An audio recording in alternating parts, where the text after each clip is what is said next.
मित्रों, जय श्री राम। आज आप लोग जानेंगे अक्षय नवमी या आंवला नवमी की तिथि और पूजा सामग्री तथा कथा। यह व्रत कार्तिक शुक्ल पक्ष अक्षय नवमी या आंवला नवमी नाम से विख्यात है। सतयुग का प्रारंभ भी इसी दिन हुआ था। इसी तिथि को गौ सुवर्ण वस्त्र आदि दान देने से ब्रह्म हत्या जैसे महापातक से भी छुटकारा मिल जाता है। इस दिन आंवले के वृक्ष की पूजा की जाती है। पूजन विधान में प्रातः स्नान करके शुद्धात्मा से आंवले के वृक्ष के नीचे पूर्व दिशा की ओर उन्मुख होकर षोडशोपचार पूजन करना चाहिए। फिर उसकी जड़ में दुग्ध धारा गिराकर चारों ओर कच्चा सूत लपेटें तथा कपूर वर्तिका से आरती करते हुए 7 बार परिक्रमा करें। आंवला वृक्ष के नीचे बैठकर ब्राह्मण भोजन करावें तथा इच्छानुसार दान देने का विशेष फल है। अक्षय नवमी की पूजा का शुभ मुहूर्त। कार्तिक मास की अक्षय नवमी का व्रत 21 नवंबर 2023 दिन मंगलवार।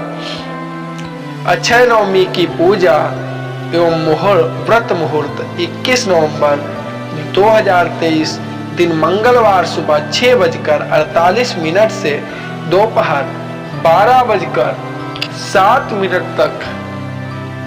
अक्षय नवमी की पूजा अवधि। इस दिन पूजा की कुल अवधि 5 घंटे 19 मिनट तक के लिए है। अक्षय नवमी की पूजा विधि। अक्षय नवमी पर भगवान विष्णु की उपासना की जाती है। सबसे पहले प्रातः काल ब्रह्म मुहूर्त में उठकर आप स्नान करें। अक्षय नवमी के दिन यानी कल किसी तीर्थ स्थल पर जाकर स्नान करना चाहिए। लेकिन अगर आप कहीं दूर नहीं जा सकते तो घर पर ही अपने नहाने के पानी में थोड़ा सा गंगा जल डालकर स्नान जरूर करें। इससे आपको अच्छे फलों की प्राप्ति होगी। स्नान के बाद स्वच्छ वस्त्र धारण करें। गंगा जल को हाथ में लेकर आचमन करें। इसके बाद कार्तिक की अक्षय नवमी के व्रत का संकल्प भगवान विष्णु से के निमित्त ले। व्रत का संकल्प लेने के बाद आंवले के पेड़ को जल अर्पित करें और इस बात का ध्यान जरूर दें कि आपका मुख पूर्व दिशा की ओर होना चाहिए। फिर आंवले के पेड़ की 7 परिक्रमा करके उसमें लाल या पीला कलावा जरूर बांधें। उसके बाद आंवले के पेड़ की पूजा करें और भगवान विष्णु को हाथ जोड़कर प्रणाम करें। इसी के साथ आप विष्णु सहस्त्र नाम का भी पाठ करें। इससे अक्षय पुण्य की प्राप्ति होगी और श्री हरि की कृपा से आपके घर में सुख समृद्धि का वास होगा। कथा। काशी नगरी में बहुत धर्मात्मा, दानी तथा निसंतान एक वणिक रहता था। वे पति पत्नी दोनों संतान के अभाव में दोनों दिन कातर तथा मलिन होते जाते थे। कुछ समय पश्चात वैश्य की पत्नी से एक स्त्री ने कहा कि यदि तुम किसी पराये लड़के की बलि भैरव के नाम से कर दो तो यह पुत्र कामना अवश्य पूरी हो जाएगी। यह बात वैश्य के पास भी पहुंची मगर उसने अस्वीकार कर दिया। वैश्य की पत्नी ने एक दिन एक लड़के को भैरव देवता के नाम पर कुएं में गिराकर बलि दे दी। इस हत्या का परिणाम बड़ा उल्टा हुआ।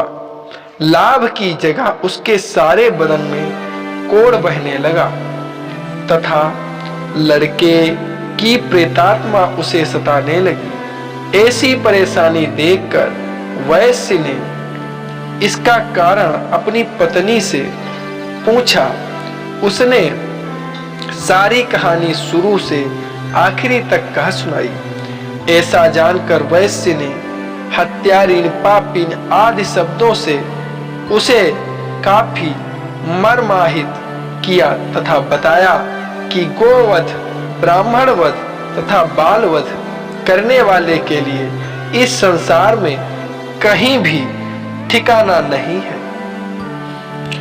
इसलिए तू गंगा तट पर जाकर स्नान कर, वंदना कर, तभी तू इस कष्ट से छुटकारा हो सकता है पा जाए। वैश्य की पत्नी ने ऐसा ही किया। थोड़े ही दिन बीते थे कि एक दिन गंगा जी वृद्ध स्त्री का रूप धारण करके सामने आ गई और कहने लगी, हे दुखिया, तुम मथुरा नगरी में जाकर कार्तिक नवमी का व्रत रहना तथा आंवला वृक्ष की परिक्रमा करते हुए पूजन करना। यह व्रत करने से तुम्हारा सब पाप नष्ट हो जाएगा। घर आकर अपने पति को उसने सब बात बताई और आज्ञा लेकर मथुरा जाकर विधिवत व्रत रखकर पूजन किया।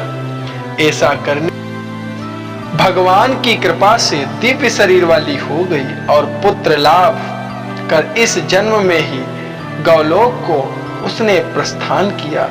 ऐसी ही कथा सुनने के लिए हमारे चैनल को लाइक, शेयर एवं सब्सक्राइब जरूर करें। धन्यवाद।